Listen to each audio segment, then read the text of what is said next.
بسم الله والحمد لله والصلاة والسلام على رسول الله. أيها الأحبة الكرام، السلام عليكم ورحمة الله تعالى وبركاته.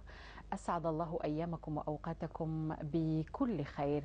ها نحن نجتمع بكم بفضل الله تعالى في حلقة جديدة من حلقات برنامج والصلح خير. الصلح هو نهج قويم ومنار لكل تائه.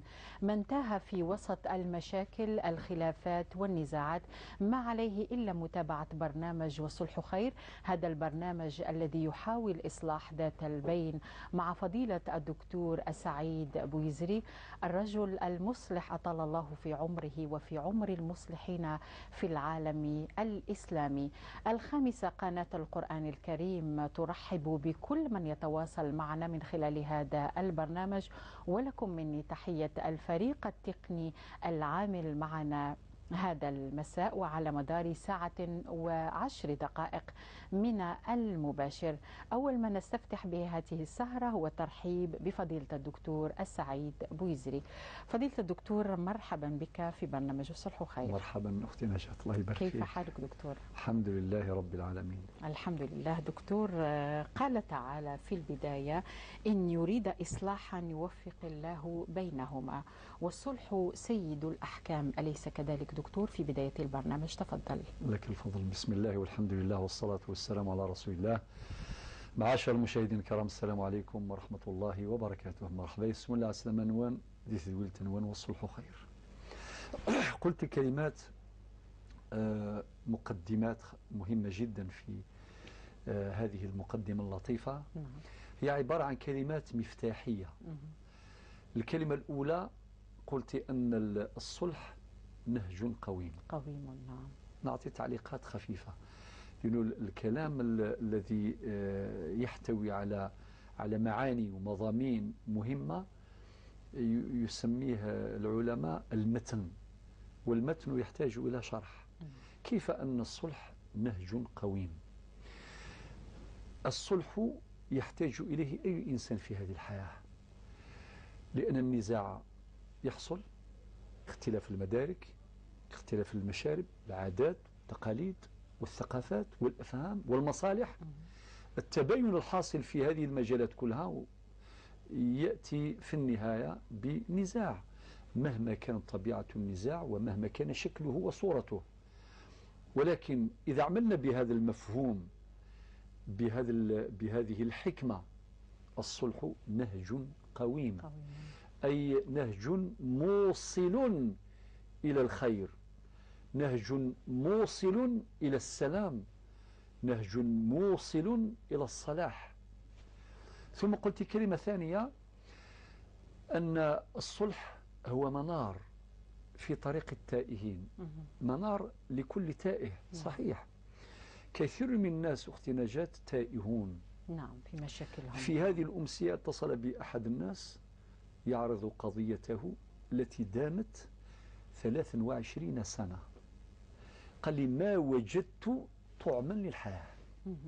23 سنة وأنا تائه. نعم. ضائع. لذلك هذه الكلمة وافقت ما في قلبي من شعور، لأن الإنسان الذي لا يلجأ إلى الصلح يتيه. وقد قلت له نعم. في المساء إن شاء الله ستسمع كلاما والله قدر أنك تفتتحين بهذه الكلمة الطيبة فعلا.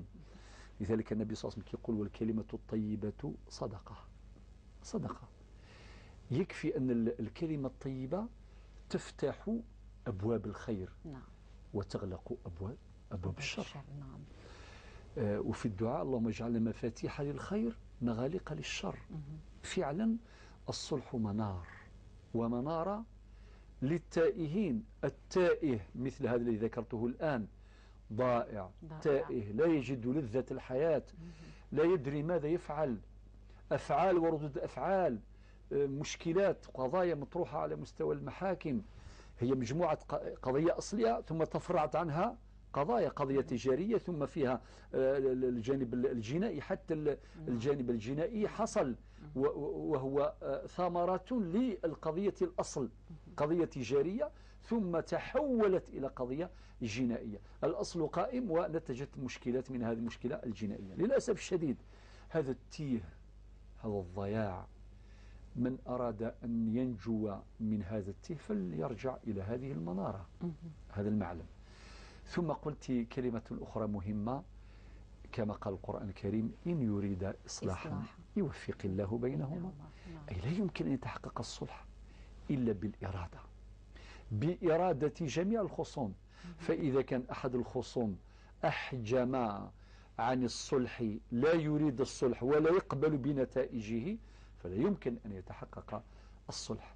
ثم الفكرة الأخيرة التي ذكرتها وبارك الله فيك، أن هذا الصلح لا بد أن يكون عميقا في قلوبنا وفي أذهاننا، ثم يترجم في واقع الناس. بارك الله فيك دكتور على هذه المقدمة. وفي البرنامج دائما يتعلم المشاهد كيف يطهر نفسه وقلبه من كل ضغينة وحقد ومشاكل ونزاعات وخلافات. دكتور، في المرة الماضية، في الحلقة الماضية، تحدثنا عن المرض وكيف تبدأ الأزمة من المرض مباشرة، سواء كان خلاف عائلي، خلاف بين الزوجة والزوج جراء هذا المرض اللي هو مرض السرطان، وإلا هناك في بعض الأحيان الأولاد اللي يتركوا الأب كي يكون مريض ولا الأم كي تكون مريضة. والدكتور سعيد بويزري خلال البرنامج ذكر عدة رسالات كانت مهمة وفي غاية الأهمية. نواصل اليوم دكتور حلقة ثانية عنوانها طهور بحول الله تعالى، وسنتعرف على البرنامج. قبل ذلك أيها الأحبة الكرام فاصل، ثم نعود إليكم في برنامج والصلح خير.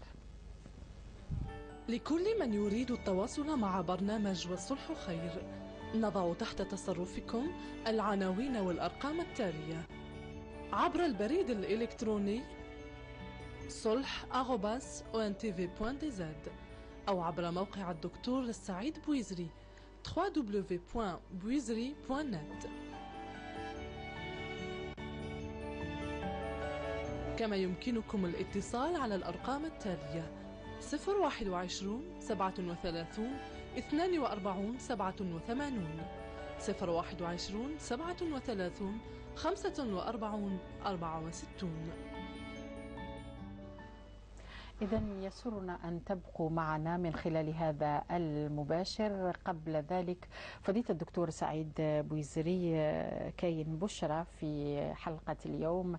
الأخت وهيبة اللي تعرضت لمرض السرطان في الحلقة الماضية وعرضنا القصة تاعها والمشكلة تاعها في برنامج والصلح خير، على ما أظن هناك من شاهد البرنامج وراح يحاول يساعدها ب يعني التكاليف اللي تكلفها هذه العملية الجراحية. فضيلة الدكتور، أنا أدري أنك عندما نتكلم على الخير ما تحبش تذكر لا اسمك ولا تقول ماذا يحدث بالضبط، ولكن حبينا نسمع هذا البشرى من فضيلة الدكتور سعيد بويزري، والكل المشاهد والمشاهدات اللي يشوفوا فينا، وهبة ربما راهي تنتظر الفرج عن طريق محسنين اللي يحاولوا يفعلوا الخير في برنامج والصلح خير. تفضل دكتور.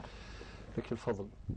أولا أبدأ بقوله تعالى في سورة النساء: لا خير في كثير من نجواهم. شوف هذه الآية الجامعة، نعم. فيها الخير وفيها الصلاح وفيها الصلح، نعم. فيها كل شيء. الحمد لله. لا خير في كثير من نجواهم إلا من أمر بصدقة أو معروف أو إصلاح بين الناس. نعم.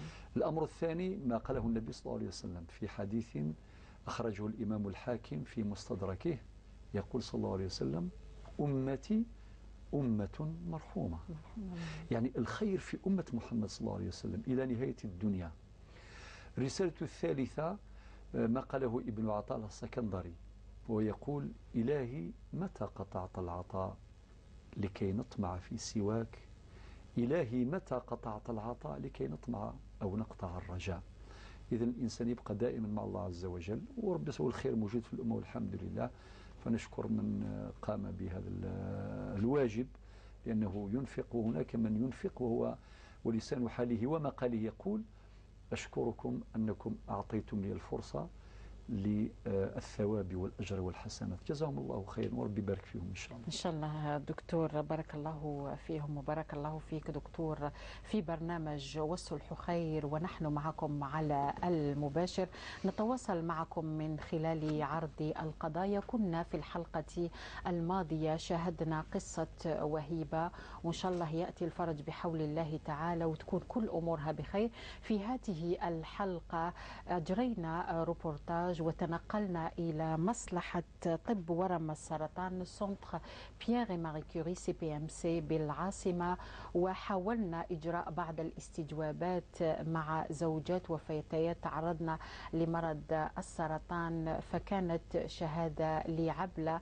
25 سنة، وكانت أيضا شهادة للمختص في علم النفس اللي عنده 15 سنة. هو في هذه المصلحة يحاول أن يساعد أي يعني وحدة عندما تتعرض لهذا المرض ويرفع من معنوياتها في برنامج والصلح خير. تابعوا ثم نعود معكم لأخذ اتصالاتكم وللاستماع إلى قضاياكم ومشكلاتكم.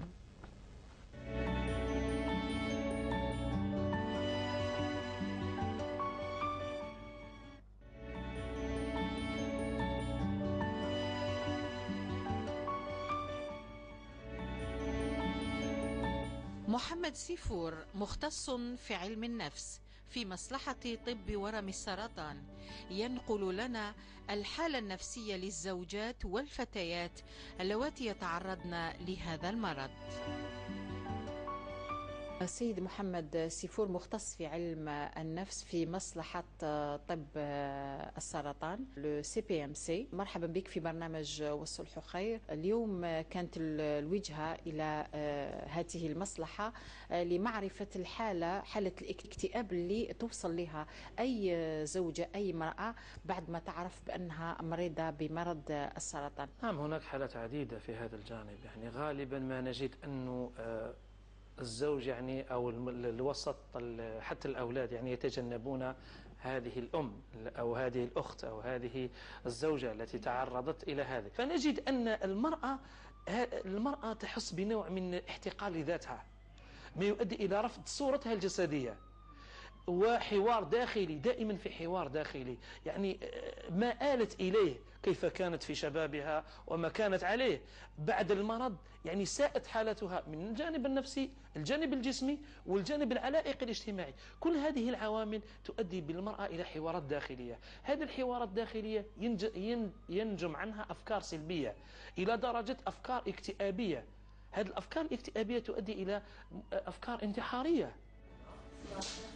هذا اليوم كديري قسمية؟ الحمد لله. سكولي معي شوية هذا بس. عبلة 25 ربيعا أصيبت بسرطان المبيضين، معاناة وألم.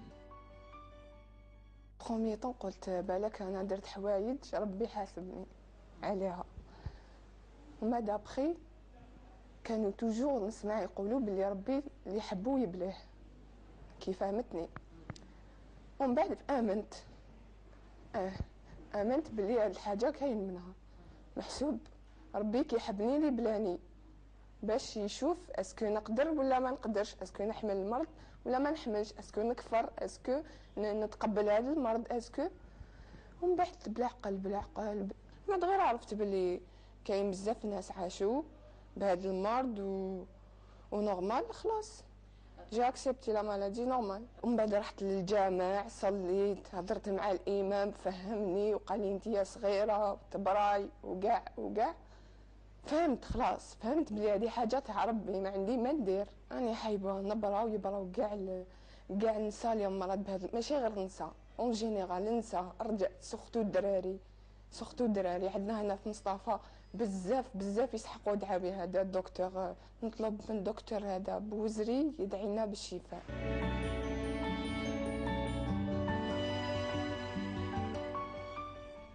إذن دكتور كما قال مختص في علم النفس أفكار اكتئابية انتحارية، وكانت حالة الأنسة عبلة اللي عرفت المعرض تاعها وشخصته بكل المعاني وبكل الهواجس تاعها، وطلبت من فضيلة الدكتور سعيد بويزري بالدعاء. دكتور، استفتح دعاء بالنسبة لهذا البرنامج وبالنسبة لكل المرضى اللي راهم يعانوا من هذا المرض دكتور، من فضلك في برنامج والصلح خير. بداية أذكر حديث النبي صلى الله عليه وسلم يقول لا بأس طهور إن شاء الله. صلى الله عز وجل أن يلبس جميع المرضى بلباس العافية والشفاء. صلى الله أن يعجل بشفائهم وأن يلهمهم جميعا الصبر والسلوان واليقين والإيمان بقضائه وقدره. أسأل الله عز وجل أن يلبسهم ثوب العافية عاجلا لا آجلا، وأن يكثر من حسناتهم وأن يثقل ميزان حسناتهم في الآخرة. وأسأل الله عز وجل أن يوفقهم إلى ما يحبه ويرضاه، وأن يعجل بشفائهم، وأن يوفق أهليهم لخدمة هؤلاء المرضى، فخدمتهم واجب وفريضة. نعم. إن شاء الله دكتور. كنا نشاهد في المختص في علم النفس عندما قال يعني المرضى يكونوا نعم. في حالة اكتئابية وحتى يخموا في الانتحار، ونحن نعرف أنه الانتحار حرام في الشريعة الإسلامية. ربما فضيلة الدكتور سعيد بويزري أمام قناة القرآن الكريم كاين مشاهدات راهم امراض يستناو في النصيحة، لأنه دكتور كما تقول دائما لازم نطمئن على أنفسنا بالرضا لهذا المرض، ونحاولوا باش نصلحوا ربما هذا العطب النفسي وهذا الاكتئاب اللي يؤدي ربما إلى الانتحار ويؤدي إلى الخطورة وإلى نهاية الحياة. إن صح التعبير. تفضل دكتور.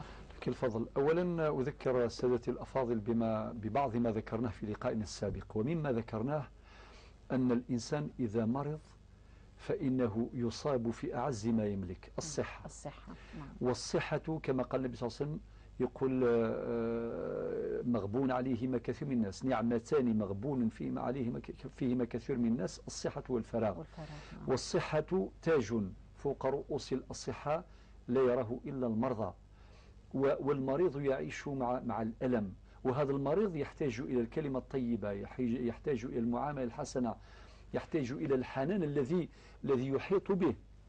أما إذا كان تركناه أو استثقلناه أو خدمناه ولكن بتذمر وتأفف، يعني نبينوا له بلي راه ثقيل علينا، هذه رسالة موجهة إلى الأسرة. واش يقول راني ثقيل عليهم ويتمنى يموت.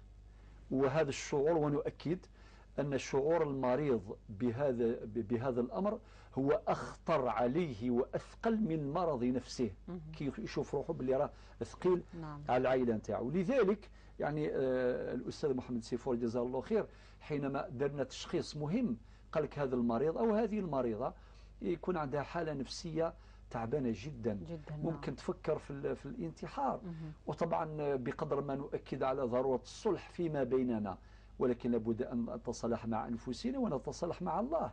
إذا كان الإنسان فقد العلاقة نتاعو مع ربي سبحانه وعلاقة نتاعو سيئة ممكن يوصل إلى التفكير في الانتحار، من ساعده على ذلك؟ هذه الحالات، هذه الظروف هي اللي وصلته، هي عامل من العوامل.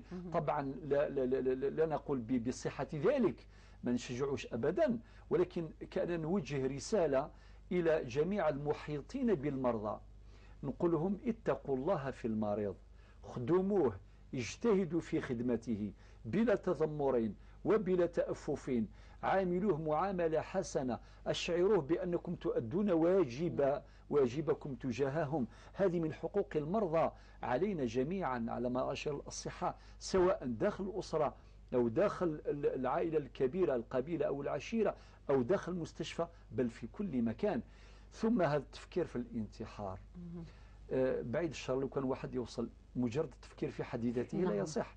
وما أدراك ربما هناك من يجتهد يعني يحاول ترجمة هذا الشعور إلى واقع أنه ينتحر. والانتحار كما قلت يا أختي نجاة لا يجوز. رب يقول لا تقتلوا أنفسكم إن الله كان بكم رحيما. الإنسان ربما يقبل باش يضيع الحياة كامل، لأنها حياة زائلة، حياة مؤقتة قصيرة مهما طالت، ولكن لا يجوز إطلاقا لا نقلا ولا عقلا أن يضيع آخرته، والآخرة دار القرار. هذا من جهة. من جهة ثانية هذه الأفكار، هذا الحوار الداخلي كما سماه الأستاذ حقيقي، لأنه يفكر بينه وبين نفسه. ممكن يضعف إيمانه، يرق تدينه، يرق دينه فيضعف. ممكن يضيع عباداته، يقول كيف الناس كامل ربما راهم بصحتهم ما يعبدوش ربي وأنا في هذه اللحظة نروح نعبد ربي. نعم. لماذا أنا بالذات؟ نعم. لذلك أقول لهؤلاء عليكم أن تستقبلوا رياح القضاء والقدر بارتياح. نعم. استقبال رياح القضاء والقدر بارتياح. نعم. ونذكر السادة الأفاضل بما قاله الإمام الشافعي: دع الأيام تفعل ما تشاء وطب نفسا إذا حكم القضاء، ولا تجزع لحادثة الليالي فما لحوادث الدنيا بقاء، فلا حزن يدوم ولا سرور ولا بؤس عليك ولا شقاء، إلى آخر هذه الدرر التي ذكرها الإمام الشافعي رضي الله عنه وأرضاه. ثم بالنسبة الأخت عبلة ربي يحفظها إن شاء الله، قالت ذكرتنا بحديث النبي صلى الله عليه وسلم: إذا حب الله عبدا ابتلاه. صحيح. علاش قال النبي عليه الصلاة والسلام في حديث آخر: الأنبياء أشد الناس بلاء ثم الأمثل في الأمثل ثم الذين يلونهم ثم الذين يلونهم. نبينا صلى الله عليه وسلم ربي قالوا: فاصبر كما صبر أولو العزم من الرسل. يعني ابتلي بما شاء الله عز وجل. وأذكر سادتي الأفاضل أيضا، طبعا قاطعني في أي لحظة الأخت نجد إذا كان فيه مكالمة. إذا أمكن نعم. دكتور طبعاً. مع أنه كلامك خذني لبعيد دكتور، بارك الله فيك. نأخذ أول اتصال في برنامج الصلح خير من ولاية بومرداس. فاطمة من ولاية بومرداس، السلام عليكم أختي الكريمة. انقطعت المكالمة سعيد. طيب دكتور. معلش. إذا في أول مكالمة عادي يعني نعم. باش ما يضيعوش إن شاء الله الوحدات نتاعهم. الواحد كاين يعيطوا وفي نفس الوقت مع الهاتف الخلل الذي نعم. يعاني منه هو أيضا يحتاج إلى صلح وإصلاح. نعم. نعم. فأقول نبينا صلى الله عليه وسلم ابتلي بما شاء الله عز وجل، لذلك رب سبحانه قال. أعتذر مرة أخرى نعم. دكتور، أستسمحك في أخذ مكالمة من فرنسا. حسيبة، السلام عليكم أختي الكريمة. سلام حسيبة، مساء الخير. واش راكي حسيبة؟ الو. أنا نسمع فيك حسيبة، راكي في برنامج الصبح. السلام عليكم. السلام ورحمة الله تعالى وبركاته. نعم. أنا نهضر من فرنسا. من فرنسا، مرحبا بك. مرحبا بالجالية المسلمة في المهجر. مرحبا بالجزائريين معنا. حبيت نعم. نطرح القضية تاعي على الدكتور فضل. نعم تفضلي. دكتور بوزري. نعم. عندنا دار في الجزائر. نعم. وقدام الدار كاين واحد قطعة أرض. نعم. وهذيك قطعة أرض ماشي تاعنا، تاع الدولة. ومن بعد قالوا لنا صافي سولوا الوضعية تاعكم زعما إذا تشروها ولا لا صافي بلوس كو 40 طون حنا نسكنوا تما. نعم. وعطينا لي بابي تول واحد خويا درنا في الثقة، عطينا له لي بابي قلنا له روح واسيها على يما وتولي كي شغل ورث زعما كامل نقسمو. نعم. وخويا واش راح دار؟ راح دارها على اسمه وداها هو. حسيبة خوك الكبير ولا الصغير؟ كبير. كبير ايه. نعم. كبير. وخويا الصغير اللي طالو ماشي خويا الصغير بولادو ثاني طالو لي بابي، قال له روح ديرها على اسم يما ومن بعد نشروها ونقسمو كامل. نعم. هو لا وجبنا له خالي واحد كبير هضر معاه باش ما نوصلوهاش زعما لا جوستيس. نعم. بصح هو ما حبش يفهم. حاولتوا تصلحوا هو ما حبش. نعم. ما حبش. وجبنا له امام. نعم. جبنا له امام خاوتي كامل 6 الله يبارك و5 بنات. نعم. جبنا له امام قلنا له روح تهضر معاه باش ما نوصلوش للمحكمة.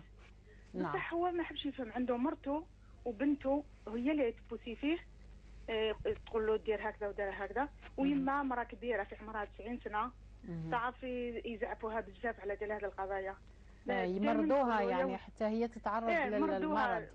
دوكا تعرف رانا في لا جوستيس. نعم. وهي ما تحبش زعما كي ولادها في المحكمه يتشرعوا كي ولادها هكذا تعرفي اختارت كي يجوا يبداو يهضروا تبدا تبكي مسكينه. نعم. سي بور انا حبيت نهضر غير باش يعطي الدكتور بوزغي يعطي له يقول له كلمه. نعم. وما على ديال يما بس راهي كبيره وتروح محيره علينا هكذا، دائما محيره غير على ديال هذه، على هذه القضية حسيبة. ويقول كلمه لبنته، وحده بنته هذه قاريه وفاهمه، نعم. وهي اللي تبوسي في باباها مهم. ومرته، هو والله العظيم غير دخل قلبه كامل غير حنين. إيه. بصح كي كاين هادو موراه، حنا ما قلنالوش ما تديش، حنا قلنا له يدو كامل، وخاوتي 5 كامل متفقين بالعدل. يدو البنات نعم. والولاد. نعم. بصح هو راح دارها، قال لك انتم عندكم، انتم هكذا، انتم بصح هذا ورث، هذا لازم ورث. كامل. نعم.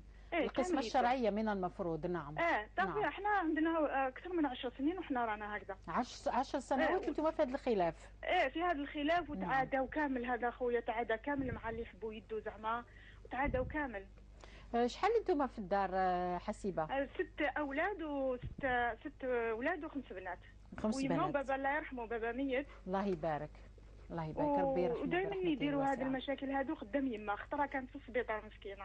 نعم. مريضه جال تما مرضوها. وبدا نعم. يفتح، وحنا نقولوا لهم لا 90 سنه في عمرها، واش تقعدوا تهضروا عليها. ان شاء الله ربي يشفيها حسيبة. بارك الله فيك. ونشكر. ودوكا انا قلت ما حبينا الصلح،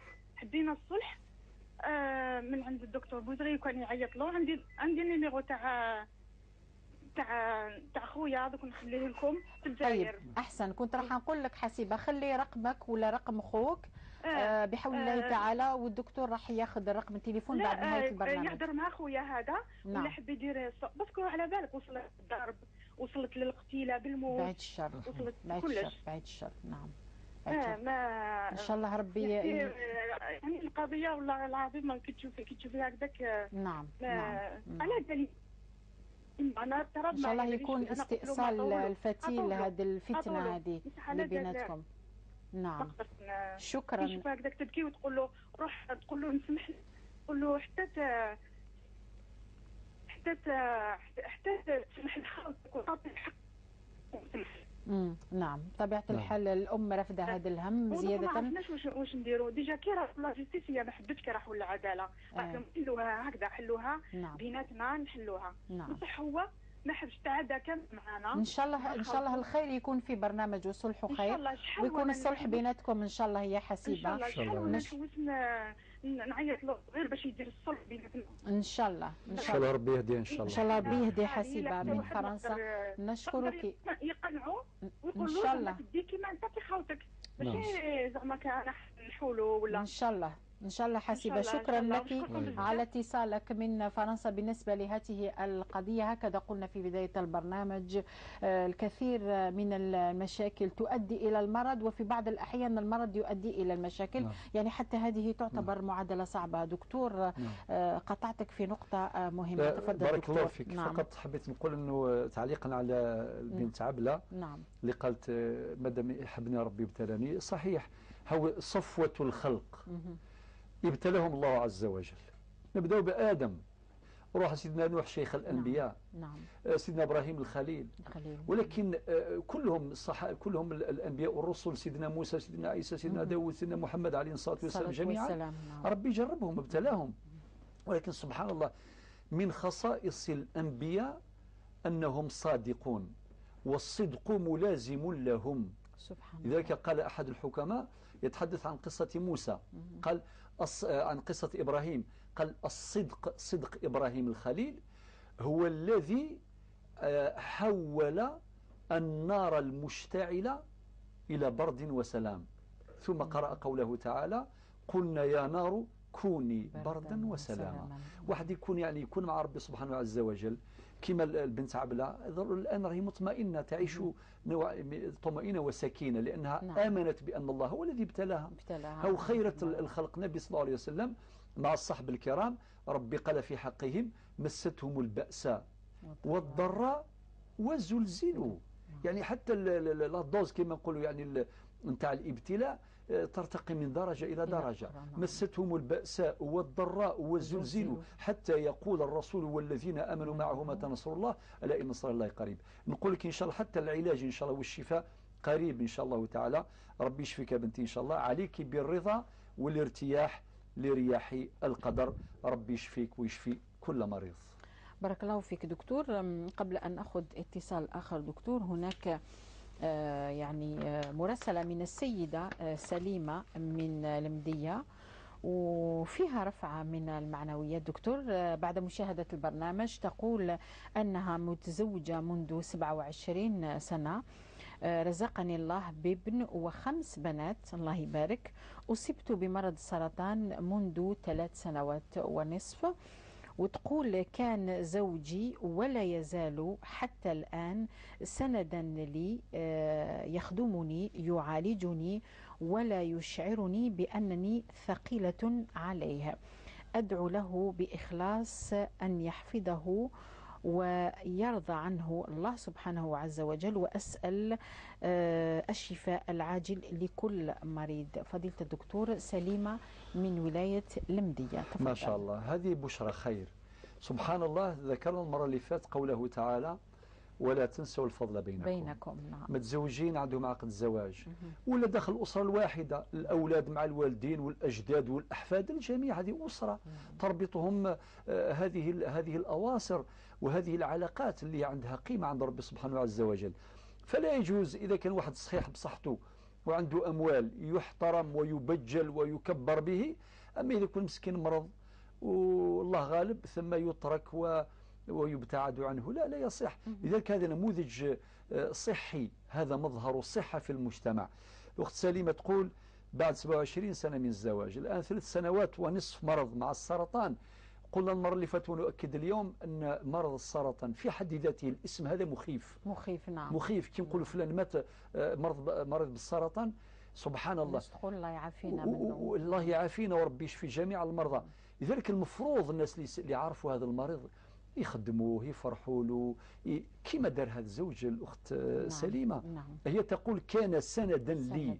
شوف هذه الكلمة الطيبة، سند عليه، يعني كان سندا. وذي الثقة دي تبان ورفيق، يعني الإنسان يبان في وقت الضيق، في وقت المحنة، في وقت المرض. نعم. والكلمة الثانية قد كان يخدمني، والخدمة معنى خدمة المريضة، يعني يسعد اللي يخدم المريض، يدي الأجر عند ربي سبحانه عز وجل ويريح ضميره ويساعده أيضا باش يرتاح. سمعنا الآن الطبيب جزاه الله خير اللي قال هذا الحوار الداخلي، هذا الاكتئاب، الشعور بأنه ثقيل على الناس وربما يفكر في الانتحار، تأتيه الأفكار السوداء. لونتوراج، هذا الاتموسفير، هذا الجو، هذا شكون يخلقوا؟ العائلة. أما إذا كانوا يخدموا فيه يفرحوا له كذا يرتاح. وزايد نذكره بربي سبحانه عز وجل، نقول ربي الآن ابتلاك، اصبر لهذا المرض، اصبر وتسقى هذا ربك يعيون، سالا جرذا قران وين يحمل ربي جرفيث، وين يجرف ربي الصبر يسعى لا ذي ذرار مساعديس وكذا. يعني نعطي له هذا الأمل السرم، هذا الأمل اللي يخليه يتعلق بالحياة، يتعلق بالله عز وجل، يأمل الخير ويتمنى الخير ويدعو للذين يخدمونه كما تفعل الآن سليمة. أمر آخر قالت لا يشعرون بأني بأنني ثقيلة، وهذا أمر مهم جدا في غاية الذوق. معناه ما شعرهاش بلي راهي ثقيلة ولا ارتعد منها، سبحان كأنها ليست مريضة. نعم. هذا المطلوب، هذا الوجه المشرق، هذا هو الوجه المضيء الذي نريد أن نعيشه في أسرنا وفي مجتمعنا. ثم هي تقول أنا أدعو له. شوف النتيجة سبحان الله. وطبعا دعاء المريض مستجاب، ودعاء المريضة مستجاب، وتدعو لجميع مرضى المسلمين وربي يشفي الجميع إن شاء الله. بارك الله فيك الأخت سليمة، وربي يشفيك ويشفي كل مريض. نعم.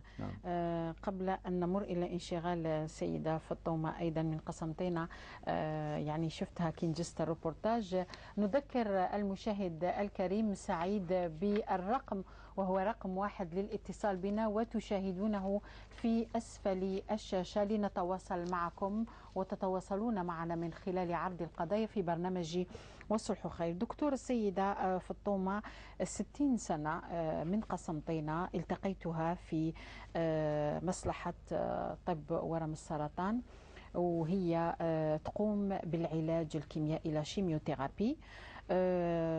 خلات انشغال فضيلة الدكتور سعيد بويزري، قالت لي بعد مشاهدة برنامج الصلح خير والحديث عن مرض السرطان، قالت باللي المشكل تاعي ما جانيش مع الزوج تاعي، لأنه الزوج يجيبها من قسنطينة إلى الجزائر للعلاج الكيميائي، ولكن تقول عندها زوج بنات متزوجين.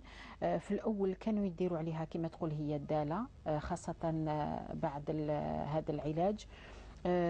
قد في يوم من الأيام سمعتهم أنا راقدة، سمعتهم قالتها بالدرجة يتضربوا عليها. وحدة من بناتها تقول لها أنا جيت رفدتي وانت ما جيتيش، ماشي غير أنا نجي وحدي نرفدها وانت ما تجيش. قالت لك لما عرفت بأنهم ولاو يتحسبوا على جالي، قالت لك عندي 7 شهور ما شفتهمش، زعفت عليهم وراهي تتمحن وحدها مع المرض تاعها هي وزوجها، وفي رحلتها دائما كل 21 يوم من قسنطينة إلى العاصمة للعلاج الكيميائي. تفضل دكتور. سبحان الله العظيم. ربنا في القرآن يقول وقولوا للناس حسنا. نعم. للناس يعني ماهوش للأم. نعم. وهي أقرب إنسان إلينا جميعا الأم. نعم. ربي قال وقضى ربك ألا تعبدوا إلا إياه وبالوالدين إحسانا. نبينا صلى الله عليه وسلم بين أن الأم عندها 3 أرباع حق على الأب، يعني على الأبناء بالنسبة للأب. أمك ثم أمك ثم أمك، هذا جواب النبي عليه الصلاة والسلام من سأله من أحق الناس بحسن صحابتي أو صحبتي في رواية أخرى، فقال النبي عليه الصلاة والسلام أمك ثم أمك ثم أمك ثم قال ثم أبوك. 3 أرباع للأم. يعني سبحان الله. نؤكد أن الكلمة مدمرة لنفسية المريض. ما الفائدة أن واحد يقدم خدمة للمريض ثم يتبع خدمته بالمن والأذى كما قال القرآن، بالمن والأذى. والمن والأذى مبطلان للعمل الصالح. هذا في العموم. وما أدراك إذا تعلق الأمر بالأم. احنا ذكرنا المرة اللي فات رسالة موجهة إلى العائلة أنه يتعاونوا، وهذا أمر من صميم الدين. مريضة ولا مريض داخل الدار، ماشي حتى نديروا اجتماع ويتفاهموا بالزقا والعياط وكذا والمحاسبة المناوبة ويسمع المريض. نعم. لا. نعم. هذا يندير بطريقة ذوقية. يلوم يقارن قبيلة الزرفي وحديق. صاحب الذوق لا يؤذي الناس لا بالقول ولا بالفعل. الآن هي الأم سمعت هذا الحوار اللي كان بين زوج بناتها. نقاطعك دكتور. نعم. من فضلك وبعد نعم. إذنك دكتور. نعم. أم صابرين من فرنسا. السلام عليكم أختي الكريمة. خير. أم صابرين. مساء الخير. مساء الخير أم صابرين من فرنسا، رانا نسمعوا فيك، عندك قضية حبيتي. أم صبري. أم صبري. نعم. عاشت الأسامي يا أم صبري. نعم تفضلي، راكي معنا في برنامج والصلح خير. أم صبري. أستاذة مساء الخير، وأستاذ الكريم فريمون تقبل مني شكري العظيم على كل ما تعملوا. أنا فريمون جو سوي تري تري فيير. وعندي سؤالين لو كان سمحت أستاذ. نعم تفضلي. سؤالي الأول، كي تطلع على القرآن الكريم وش معناتها في كل آية كاين ميم تاء ألف ميم؟ ما فهمتش وش معناتها في كل آية قبل ما نبداو نقراو السورة ألف ميم إلى آخره.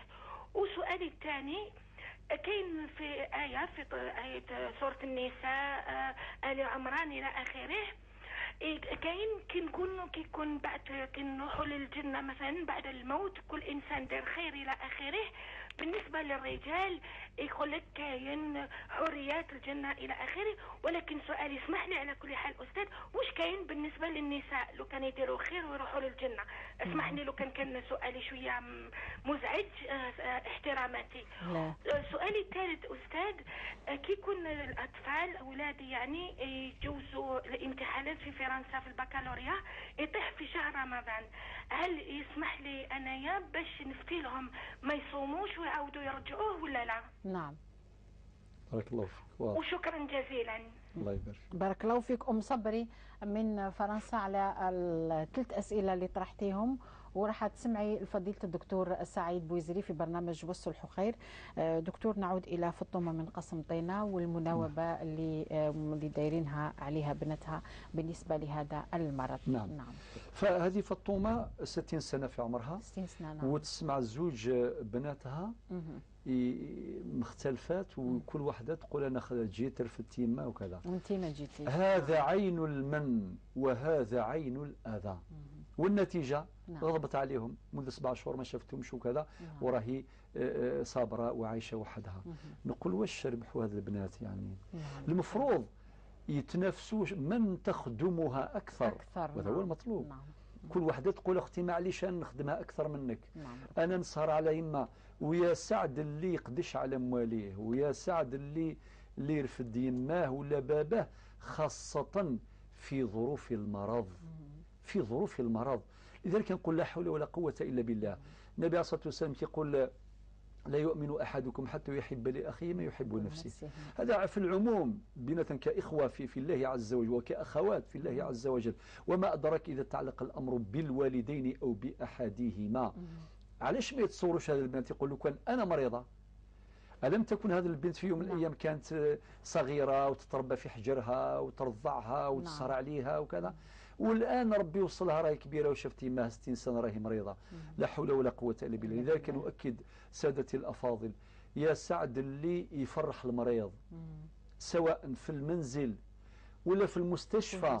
نعم. لذلك من الشرعي عيادة المرضى والتزام آداب الزيارة. نعم. الشرع الإسلامي ذكر جميع التفاصيل، أنه حتى كي يروح هذاك الزائر أو هذوك العواد يعني الزوار ما يطولوش وما يثقلوش عليه ويزرعوا فيه الأمل. وكما قال النبي صلى الله عليه وسلم في الدعاء يقول لا بأس طهور إن شاء الله، ويدعوا له بالدعاء الذي يزرع الأمل، اللي يخلي هذاك الإنسان يأمل في الشفاء ولا حول ولا قوة، ويحس بأنه خفيف على الناس ويساعده ويحمد ربي. وهذا الجو الذي يصنع من قبل هؤلاء يخلي هذاك المريض يرتقي في الإيمان، يرتقي في مدارج الكمال البشري ويقترب من الله عز وجل. وإذا كان قريبا من الله يدعو لهؤلاء يساعدهم ربي سبحانه يستجيب دعاء المرضى. هذه توجيهات نسأل الله عز وجل أن تجد آذانا صاغية. نعم. دكتور نأخذ اتصال من ولاية تيزي وزو.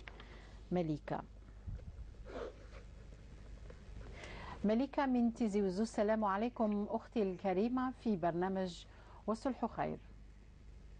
مليكة. السلام عليكم. مرحبا بك مليكة. نعم تفضلي مليكة. الخير عليكم. بس الخير. كيف راكم؟ لاباس الحمد لله. وانتي مليكة؟ استحياكم على الحصة هذه. بارك الله فيك مليكة، شكرا. يمكن يوسف تقبيلي فهذا تساعد تفضلي. مرحبا على السلامة. تفضلي مليكة. نعم. مساء الخير الحاج. مساء الخير على السلامة. مرحبا على السلامة. مرحبا ولتما. حكمي هني ربي يسوى الفلام الحمد لله. الحمد لله. فأنا كسكسي الشيخ نكريف تشير مزيد معاه تاكدينا صغير ونبروبلم بالقرآن. ذا شو المشكلة اللي صاير؟ شو بوكور؟ نوع كركزينا ترى من بعد المصوبات بتاع الشرع من بعد ميدو ساعة وقابلنا هذا يقول على خطر يتفكر يخدمها راه. نعم. سيوضم مساخة من الشرع. مساخة من الشرع ديفورسات ودس وعقلي مولانينو خطر المعاد أشعر دايم. المعاد يتسامى. المعاد يبدأ تقول سيدات المشاكل ونسير راونا. في توجور بس الحاجة أنا عندي تيوش في الناس من بعد الخدمة خدمة أني غادي تريكولي هكا شوية بخامي زمير غارة تمرا فماش نمتين بغي غادي نراوي غد زمير غارة بغي غادي هادشي غد زمير غارة مين متي الحاجة ماش تسير فقرعة مرة تبدل الحياة فقاس مرة مين غادي تزاين صغر حالة حاجة دريان دي تيوش في الناس. يا الطريق الشمن ديالها الغاشيه كان مولانا باش تفاد الفرن ديالها ونس الخير ما ولاش ديالك نعطيك مزوار وتعتم ديالك غراينا كيف تربي وتايام وبعد يسد لي كليات وغنلعبوا ميت نتني في اليوم فن ومن بعد يغال منين جاتي فريمون كدينا صح فين يغالا وغالا زعما هي ريا يوزن عمي باقي ويا الغالا كاين نعبد مرغا نعبد غير قصا خامين قصا يعني ديما ونغاي ونبريد كود الزكيه بروحها في موالي وبغي غير نشتاكي نعبد كان شونس كما غادي يبدل الحال غادي تبدل السواعد مش قام خير ان شاء الله مي عبدني وتجي الدارة بين لاني قلنا نخدمنا وداش راني تجي وحدي بخار اجتماعها ربي يكون معاك ان شاء الله. شغل سيطع كان كني تفرغني مرتبة يغرى نعكسنا غادي تساعدني يغرى في الشهر أيدي الخدمة اللي خطر خدمة يغادي تسوي الخدمة وغرى في الشهر الخدمة ما ينفغ الخدمة دينو وما نتوما إلا كيف كضربي تريانا والتراوي غادي نعاود ميزنا عاد واحد اليوم خدمة خرامة صغيرة نعم تمرات في ثورة كمية سيمولاني ما أولت ما ملكها قليل بخامة الربع عند باباها الجوجمون يفغاد داين صافي ثمس دراهم الجوجمون صافي من الطرق ألميا بلي من الطرق ألميا ما إلا يبغى نمشي يديك الرقارة يعني ستة اللي غدا تعرض مي إلا وتقول سيري غارة فقطينا إثورا هالطري لو السيرم يشقع ماد نغي لو قلنا يراون ثورة بهاثة سوغال ما تسمى سوغال من غذاين يكفى المكتوب يراون يكفى المكتوب معلش أتصل ما ستسمعي إن شاء الله التعليق إن شاء الله. كانت الدنيا غدا يتدخل مش خدم لا يتدخل طوفي البنان في نهار نكين شغالة كيف إلا وجدك معاه. أتصل ثلاثة ما اتصل إن شاء الله في العيد. يعطيك الصحة. الله يسلمك الله يسلمك. بارك الله فيك مليكة. كما ربي الله يسلمك. نشكرك على المكالمة وعلى تواصلك بالنسبة لهذه القضية وإن شاء الله ربي يكون في عون الجميع. دكتور مكالمة السيدة فاطمة من بومرداس اللي الخاتمة تاعها أنه الأم تاعها في عمرها 90 سنة وعندها مشاكل مع الأولاد على جال الميراث. الوقت حسيبة من فرنسا. حسيبة من فرنسا نعم. الوقت حسيبة من فرنسا نبدأ نجاوبك إن شاء الله على هذا الموضوع. نعم فاطمة قطعت المكالمة. حسيبة من فرنسا. نعم. أولا لا حول ولا قوة إلا بالله يعني أنت ذكرت يا أختي نجاة أني قلت أحيانا يعني هذا المرض قد يكون سببا في النزاع. وفعلا هو الأخت فطومة الآن كمثال كنموذج. لأنه طبعا الإنسان لحم ودم إذا كان ما قاموش به وأساءوا إليه وأساءوا معاملته هنا هذه بداية النزاع بداية الخلاف. وخاصة واحد كيكون عنده الخصم نتاعو مريض يعني شيء محزن جدا جدا ولا حول ولا قوة إلا بالله. الآن والدة الأخت حسيبة عندها 90 سنة. 90 سنة المرأة نتاع العجوزة نتاع البركة كبيرة. المفروض الأولاد يجتهدوا باش ينالون رضاها ويا سعد اللي ترضى عليه الوالدة نتاعو راهي 90 سنة في عمرها. إن شاء الله يرضوا علينا يا دكتور. اللهم امين يا ربي يا ربي يا ربي يا ربي إن شاء الله. يعني سبحان الله والله غير الإنسان اللي ما رضوش عليه والديه والله غير محروم والله غير محروم. نعم. أكبر محروم في هذه الحياة اللي ما رضوش عليه والديه. نعم. عنده فرصة الحياة واللي عنده والديه لازم يغتنم يعني فرصة حياتهم. فرصة حياتهم مادام راهم أحياء يغتنموا هذه الفرصة. واللي بغى يعرف يعني هذا الأمر يسأل اللي فقد والديه وخاصة اللي فقدهم وهو عنده علاقة سيئة معاهم. يروي لي أحد الناس من هؤلاء الناس ولا حول أحكيها للعبرة قال لك يوميا في كل صباح نروح للمقبرة ونوقف على قبر والديا ونبكي نقول لهم يا ربي سخرهم باش يغفروا لي خاطر هو ما خدمهمش. ما قامش بيهم. ضيعهم بكاهم حزنهم راحت الفرصة. يعني يعلم الله أروي هذه الحكاية للعبرة للاعتبار فقط باش نقولوا يا اللي عنده والديه سلم على راسه وقبل على راس يماك وطلب منها سماح وخدمها واختش عليها وقولها ترضى عليك ويا سعد اللي رضوا عليه والديه. درك الآن هذه الكلام كله الشقيق نتاع حسيبة.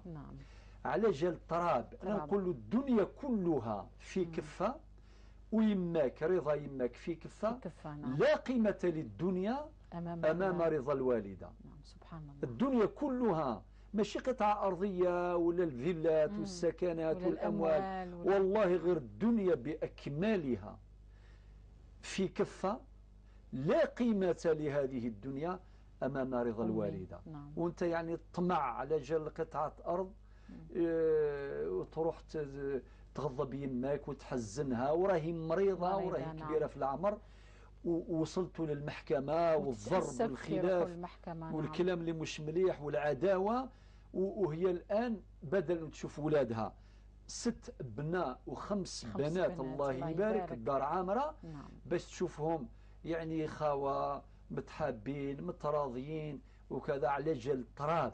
نعم. لذلك نقول ليه نوجه الخطاب وكذلك البنت والزوجة حسب القول حسيبة. نعم حسب نعم. ذلك نجيب حسب نعم. المعطيات. نعم. أو ربي سبحانه يقول وتعاونوا على البر والتقوى ولا تعاونوا على الإثم والعدوان. نعم. المفروض إذا كان شفنا واحد طماع ولا خرج له العقل نذكروه بربي سبحانه عز وجل، نذكروه بفضل هذه الوالدة. إذا كان غافل ولا ناسي نذكره وننبهه، وهذا هو المطلوب. البنت ومرته ينبهوا يقولوا ما تنساش يماك. نعم. شوف فرض عليه، وإن شاء الله الوقت ما فاتش يروح ليماه ويسلم على راسها ويطلب منها سماح ويقول لها يما كيما حبيتي ندير، وهذا هو المطلوب. 10 سنوات من العذاب، 10 سنوات من الخلاف، ولا حول ولا قوة إلا بالله العظيم. وثم الأخت حاسبة تقول حنحبوا الصلح، نحبوا الصلح، يعني حاولوا الصلح، إن شاء الله كيما حبيتي الصلح يا الأخت حاسبة، إن شاء الله ربي يسخر أخوك وإن شاء الله باش يرضى بالصلح وينتهي هذا النزاع بالسلم والسلام بالأمن والأمان عاجلا لا آجلا إن شاء الله. دكتور، بالنسبة لحسيبة من فرنسا والمشكل العائلي، صبري من فرنسا اللي طرحت 3 أسئلة دكتور. نعم. تتعلق الأولى بقراءة القرآن. نعم. هذه على كل حال الأخت صبري مرحبا بك. يعني وبرامج قراءة القرآن الله يبارك راهي ثرية، كاين برامج تاع الإفتاء، كاين برامج ماهر بالقرآن غدا إن شاء الله تعالى، وبرامج أخرى مهمة فاستبقوا الخيرات ومفاتيح وضحى الجمعة وغيرها. يعني لست الآن باش نعبر عليها كامل. البرامج هذا كاع يطيح عند برنامج والصبح. الله يبارك. مرحبا أهلا وسهلا، ولكن جاوبك باختصار. صبري. نعم. هذه أولا الافتتاح نتاع بعض الصور.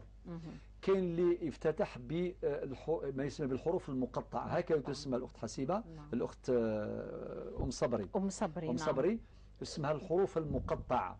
يعني إما تكون أحادية، إما تكون ثنائية، إما تكون ثلاثية، إما تكون رباعية، إما تكون خماسية.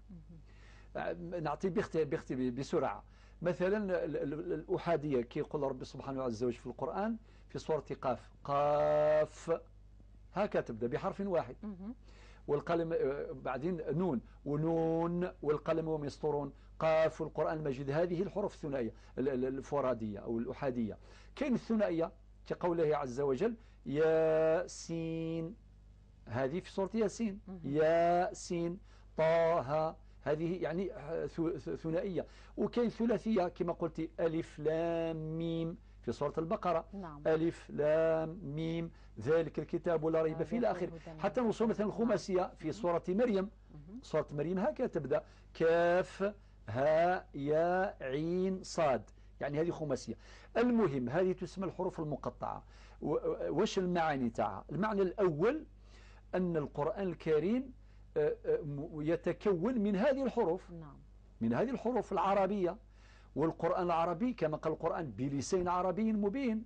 إنا أنزلناه قرآنا عربيا، والله عز وجل تحدى به العرب وهم عمالقة البيان وهم فرسان البلاغة. يقولون هذا القرآن اللي بلسان عربي مبين يتكون من هذه الحروف، تحدهم الله أن يأتوا بصورة ب10 صور مفتريات كما قال القرآن، أو بصورة واحدة أو بآية واحدة، ما قدروش. وصدق الله إذ يقول قل لئن اجتمعت الإنس والجن على أن يأتوا بمثل هذا القرآن لا يأتون بمثله ولو كان بعضهم لبعض ظهيرا. هذا الإعجاز اللغوي والإعجاز البياني والإعجاز البلاغي لكتاب الله عز وجل.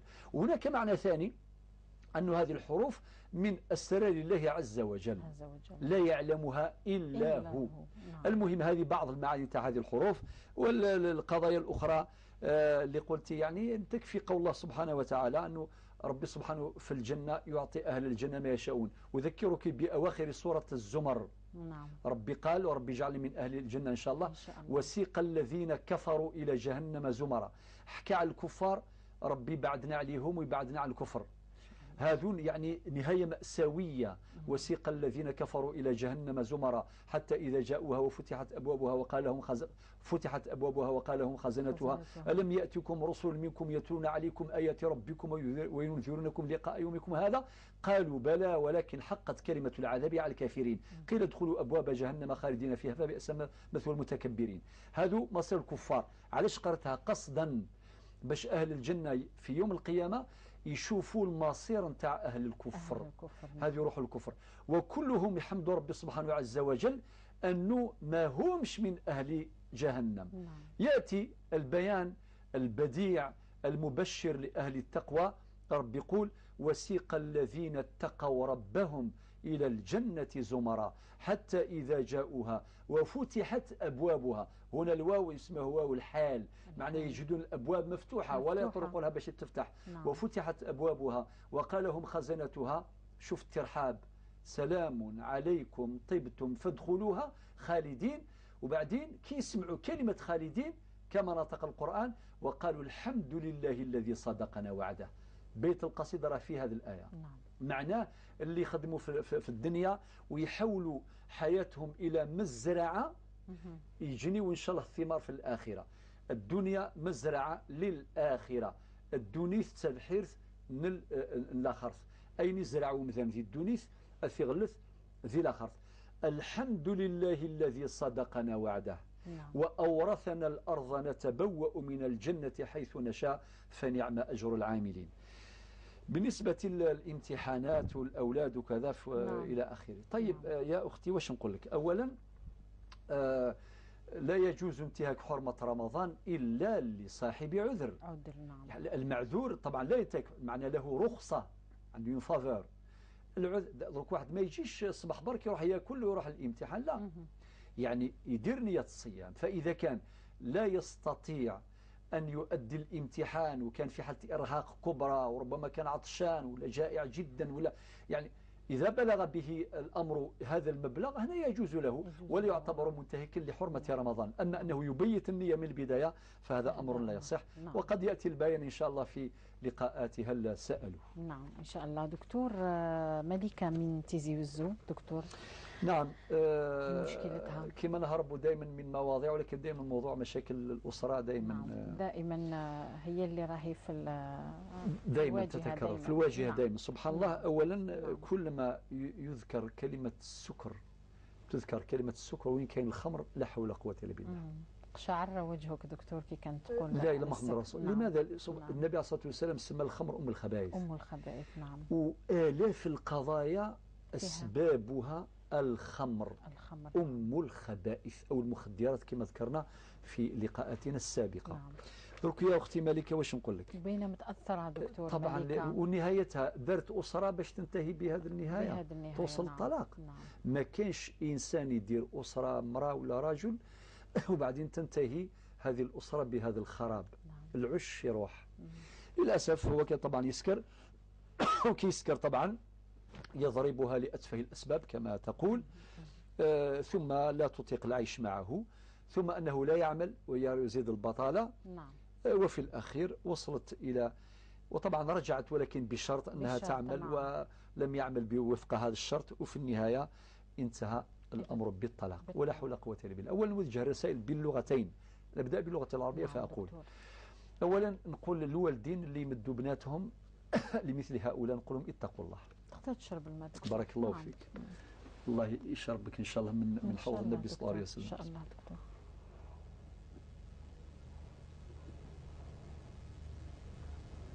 الوالدين صح عليك اسمع دكتور. بارك الله فيك. الوالدين يتقوا الله في بناتهم. إذا كان هنا دور الولي مش غير في المجلس الفاتحة ويدير الفاتحة وخلاص، لا، يسأل على هذا الإنسان. فإذا كان إنسان مدمن على الخمر ما يمدلوش بنته. نعم، قلتها آلاف المرات دكتور في برنامج الصلح وخير.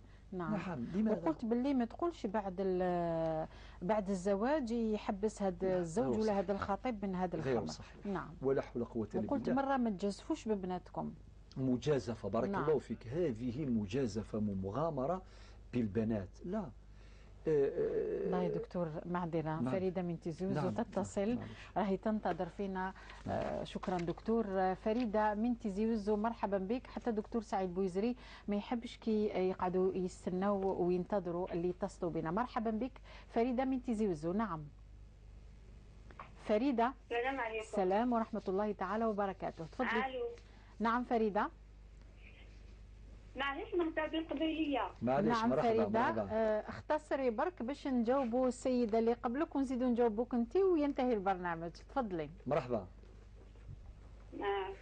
نعم فريدة. الخير في الاول. مساء الخير يا سلامة. مساء الخير. بارك نتشكر في دولتي كيف خدمت. الله شكرا على واجب، بارك الله فيك. نعم. يعطيك الصحة مع الشيخ. تعجبنا عم يحكي دولتي. كما يحفظ ربي، يعطيكم الصحة ولا تهميني، بارك الله فيك. ممكن نتقيد معاك الزهرة ما يجيك تدار كذا ونديه هزار. سعدي الدرقازي. مرحبا على السلامة. زوجها. نعم. الو. الو على السلامة. مرحبا. السلام عليكم. عليكم السلام ورحمة الله. الشيخ. نعم.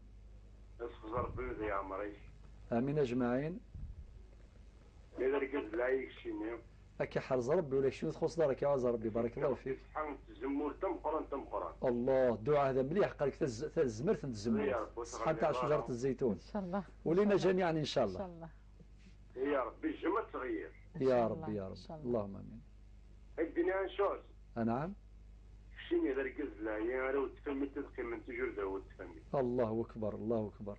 كي عز ربي. اتصل لا يفاد تنظر، اتصل لا يفاد متفهم، اتصل لا يفاد متمير. الله أكبر. والدنيا في الحاجة. نعم. الله ما نسوي مزمي شي في تلفزيون شحال يكسوها.